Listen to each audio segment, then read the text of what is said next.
Сәлем достар, біз сіздермен бүгін жасалу жолы өте оңай, қарапайым креммен танысатын боламыз. Бізге 20% қаймақ және вареный сгущенка керек болады. Қаймағымызды ыдысқа салып,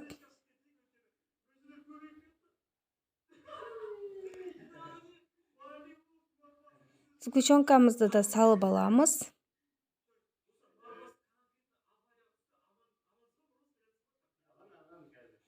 Және бір келкі масса болғанша миксерлейміз.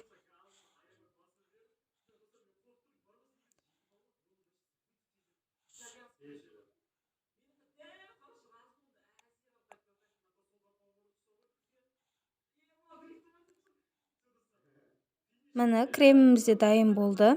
Достар, бұл кремді қалаған торттарыңызға қолдансаңыздар болады.